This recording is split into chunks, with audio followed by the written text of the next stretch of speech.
La rançon de la vertu. Écrit et narré par Tom Dervin.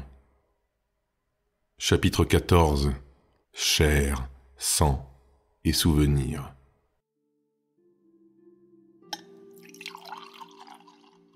Un premier verre fut servi. Olgierd, interloqué, détaillait Elias. Il était toujours étonné de l'avoir vu passer la porte. Face à l'eau-de-vie que lui tendait si généreusement le pêcheur, le lieutenant sentait bouillonner en lui cette appétence si coutumière. Pas la promesse de l'ivresse, non, mais le retour de la quiétude, de la tranquillité d'esprit que l'alcool savait lui offrir. Pourtant, il demeurait sur ses gardes et se faisait violence pour ne pas accepter dans l'instant le présent du contrebandier. « Comment êtes-vous rentré ici ? Les visites sont censées être terminées depuis longtemps. » Elias répondit d'abord par un sourire, puis, lorsqu'il constata que le lieutenant attendait un éclaircissement pour prendre son verre, il expliqua. « Un peu d'or vaut toutes les clés, monsieur Vazrak. Les religieuses sont peut-être nombreuses à faire vœu de silence, mais rares sont celles à faire vœu de pauvreté. » Olgierd le toisa un instant de plus et prit l'alcool. Il attendit qu'Elias se soit assis, un verre à la main, avant de goûter l'eau-de-vie du bout des lèvres. Le garde ne voulait pas laisser transparaître son penchant pour la boisson devant son visiteur. « Comment avez-vous su que j'étais ici ? Toute la ville parle de l'incendie de la nuit dernière. Quand j'ai entendu ce matin que l'un des entrepôts des quais avait pris feu, j'ai un instant pensé à vous, puis je me suis ravisé. Mais Folket est passé dans l'après-midi pour me prévenir que l'on vous avait retrouvé, vous, le capitaine Navel et une femme devant le bâtiment en flammes. Voyez-vous, c'est Folket qui a été chargé d'emmener le corps de cette pauvre dame à la morgue. » Olgierd souffla du nez avec mépris. « Cette pauvre dame, c'est ça qui se raconte en ville ? Les autorités parlent d'un stock de graisse de baleine qui aurait malencontreusement pris feu, suite à un accident, et que 2 gardes auraient tenté de sauver une malheureuse prise au piège. » Belle histoire, jugea Olgierd avec dédain. J'ignore comment Navel nous a sortis de ce pétrin auprès des pontes. Si tant est que nous en sommes sortis. Elias acquiesça alors qu'une malice patientait dans ses yeux. Et puis, nous savons tous les deux que cette histoire est fausse, n'est-ce pas ? Olgierd leva un sourcil circonspect. Folket m'a dit que le corps de cette dame était percé d'un carreau d'arbalète lorsqu'il l'a mis sur sa charrette. Alors, à moins que Navel ou vous l'ayez confondu avec un gibier, j'ose penser que cette femme n'était pas une pauvre malchanceuse en détresse. Olgierd toisa son invité surprise, plongeant ses yeux dans les siens. Il demanda d'une voix calme et lassée. « Putain, mais qui êtes-vous, Elias ? Je vous demande pardon ? Vous osez penser que, n'est-ce pas ? Alors permettez-moi d'oser à mon tour. Vous n'êtes pas qu'un simple pêcheur. Je croyais pourtant vous l'avoir dit, le coupa le contrebandier. Vous n'êtes pas qu'un simple pêcheur, et vous prétendez être un contrebandier qui fait passer des marchandises au nez et à la barbe de la garde maritime. Soit. Le garde plissa légèrement les yeux. Mais vous êtes bien plus que ça. Vous êtes éduqué, bien plus que l'immense majorité des gens qui habitent les quais d'Ansan en tout cas. Et vous vivez pourtant dans une bicoque à 2 pas des cloaques les plus malfamés de la Tannelle. Votre manière de parler, votre ton savant habilement dissimulé sous une draperie d'innocence, même cette fausse modestie et cette couardise de façade en disent plus long sur vous que tout ce que vous pourriez bien faire ou non pour vous payer une visite nocturne à l'hôtel des Miséricordes. La plupart des gens, la quasi-totalité en fait, ne voient pas votre manège. Mais je ne suis pas dupe, Elias. Je ne suis pas la plupart des gens. Le tueur frémit d'excitation. En arrivant ici, il pensait découvrir un Olgierd affaibli, résigné. Mais malgré la tristesse qui l'accablait, le jeune garde avait gardé tout son discernement. À cette constatation, Elias éprouva une sensation grisante qui gonfla dans son ventre. Olgierd pouvait lire en lui par instants.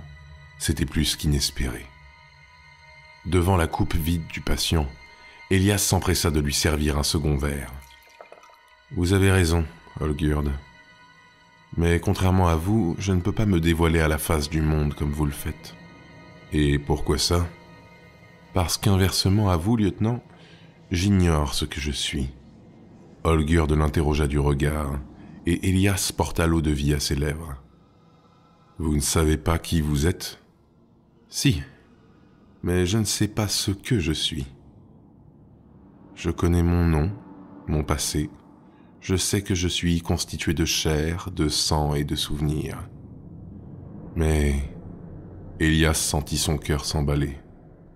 Je ne ressens rien. Mon existence, tous les événements qui m'ont mené jusqu'ici, s'écoulent dans ma mémoire comme un fleuve tranquille, sans remous. Il n'y a qu'à certains instants qu'il m'arrive, parfois, de détecter quelque chose en moi.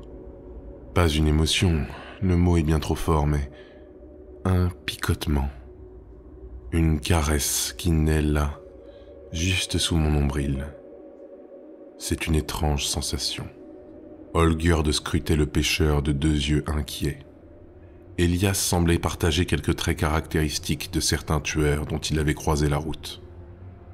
Il se concentra, aux aguets du moindre battement de cils irrégulier, au moindre regard fuyant ou détourné, au moindre tic pouvant trahir le visage d'Elias. Après une lampée d'alcool, le garde demanda « Qu'est-ce qui crée chez vous ces picotements, ces caresses ?» Le tueur leva les yeux vers le vitrail au plafond, et sa face inanimée se fendit d'un sourire innocent. Le rire de Camille. Cet éclat aigu et doux, clair comme l'eau naissante d'une source pure. Un silence de quelques secondes se consuma. Pour quelqu'un qui prétend rien ressentir, vous savez choisir vos mots avec poésie, releva le lieutenant. La tête d'Elias retomba, ses yeux de jade posés sur le jeune garde. Et pourtant, la douceur de ces mots, tout comme le rire de Camille, résonne en moi si froidement. C'est l'écho des vagues dans une caverne sèche qui fait à peine frémir la pierre étrangère au soleil. N'est-ce pas paradoxal ? Si, approuva Olgierd. Et quelque part, c'est rassurant. Vos contradictions font de vous ce que vous êtes, un humain comme un autre. Aux oreilles du pêcheur, la remarque du lieutenant fit l'effet d'un soubresaut euphorique, d'une dose d'endorphine injectée dans ses tympans. Olgierd se saisit de la bouteille d'alcool et remplit sa coupe, puis proposa à Elias une nouvelle tournée. Le tueur accompagna sa réponse d'un nom de la tête. « Merci, lieutenant, mais je n'ai pas encore fini. » Après une bonne gorgée, Olgierd lâcha un long soupir. « Vous savez, Elias, quelque part, je vous envie. » Il fit une pause, attendant une réaction du pêcheur, mais ce dernier ne lâcha pas un mot. Il se contentait d'observer patiemment le jeune homme de ses yeux vides, alors qu'un rictus de dépit apparaissait sur le visage du garde. « J'aimerais tout comme vous pouvoir parfois faire taire tout ce que je sens, tout ce que je vois chez les autres. »« Et que voyez-vous » questionna Elias, intrigué. Olgierd plongea son attention au fond de son verre. « Je lis beaucoup de choses sur les visages. J'en décrypte aussi beaucoup dans les voix. Ça a toujours été comme ça depuis aussi loin que je me souvienne.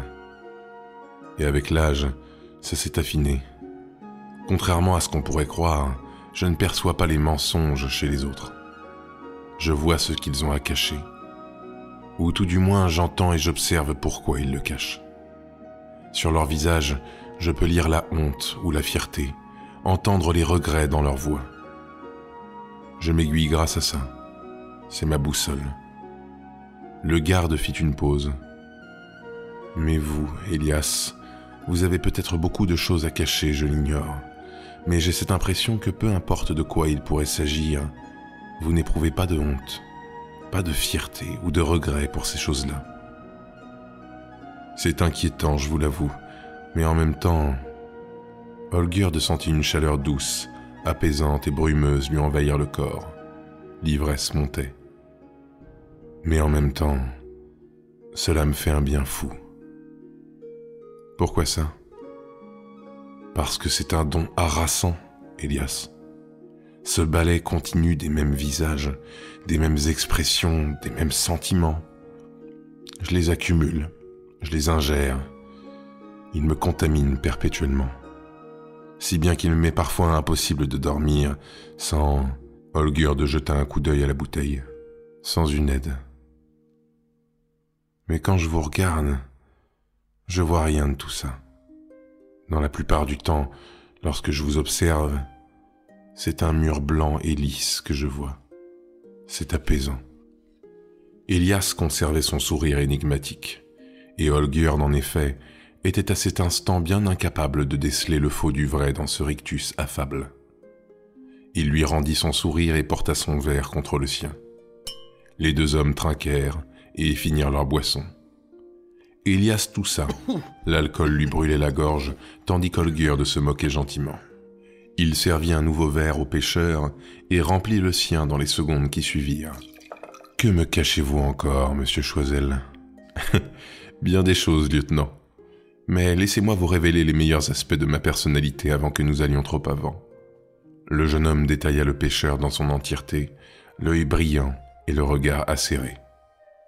« Alors, si vous voulez que nous repartions sur de bonnes bases, peut-être serait-il temps de jeter la lumière sur votre mensonge. » La tension monta d'un cran en un instant. « Mon mensonge ? Vous m'avez dit, lorsque nous nous sommes rencontrés, que vous étiez parti à la recherche de... » Olgierd claqua des doigts à plusieurs reprises pour stimuler sa mémoire. « Du père de Camille. » Victor, l'aida Elias, qui savait désormais où le lieutenant voulait en venir. « Victor, c'est ça. Et vous m'aviez expliqué que vous n'étiez pas allé bien loin dans vos recherches, car vous craignez les malfrats qui traînaient dans les quais dansants. À l'heure qu'il est, je n'en crois plus un mot. Qu'avez-vous réellement fait cette nuit-là » Elias se figea, pris au piège. Le lieutenant avait retourné la situation en un instant. Il dépassait toutes ses attentes, trop peut-être pour qu'Olgierd ne représente pas un véritable danger. Une fois encore, un silence pesant s'écoula. Durant ce laps de temps, Elias réfléchit. Le lieutenant était toujours blessé, affaibli. Le maîtriser serait une tâche difficile, mais faisable. L'idée de se jeter sur le patient, de saisir son oreiller et de l'étouffer avec le séduisait. On ne verrait que peu de traces, et les sœurs de la miséricorde, promises au silence, feraient de bien piètres témoins. Ou pourquoi pas briser cette bouteille qu'il avait apportée avec lui et se servir d'un bris de verre pour trancher la gorge du garde. Cette méthode était bien plus salissante, mais contrairement à la première, elle présentait un avantage non négligeable. Elias pourrait observer, les yeux dans les yeux, les derniers instants de vie s'évanouir dans les prunelles de sa victime. Quel gâchis, pensa le tueur. Olgierd, lui, continuait de scruter son invité surprise. Elias saisit la bouteille, faisant mine de se resservir. Un dernier moment, il observa le reflet brillant qui luisait sur le verre en se demandant quelle partie du récipient finirait dans la carotide du jeune homme. « J'ai retrouvé et tué l'assassin de Victor », lâcha-t-il d'une voix sans âme, brisant enfin le silence. Il s'apprêta à briser la bouteille sur la table, à bondir sur le blessé, mais se ravisa lorsqu'il vit Olgierd lui tendre sa coupe. « Je m'en doutais », répondit le lieutenant. Le garde était étrangement calme. Peut-être était-ce dû à l'alcool, ou à un sang-froid éprouvé à travers des années de traque de criminels en tout genre. « Vous n'allez pas m'arrêter ?» Le tueur fit glisser le goulot sur l'arête de la coupe, et l'eau-de-vie se déversa au fond du récipient. Sans attendre, Olgierd but une rasade. « Elias, j'ai tué plus de gens que la plupart des assassins que j'ai arrêtés. Vous pensez que je suis le genre d'homme à croire que j'ai le droit d'ôter la vie à des individus, et vous non, juste parce que je porte l'écusson de la garde du berceau ? Guillaume m'a élevé pour ça, et m'a flanqué d'un insigne pour que je puisse le faire dans un cadre légal. C'est tout. Je n'ai jamais cru en la loi, pas en celle écrite par les puissants et les bien-nés en tout cas. Je me bats pour la justice. Ce sont deux choses bien distinctes. Et parfois, la justice doit être expéditive, sans fioriture. La tannelle est gangrénée. Je l'ai appris avec les années. Et cette gangrène revient toujours, mais il appartient aux hommes comme moi de limiter les dégâts, de la trancher nette dès qu'elle refait surface.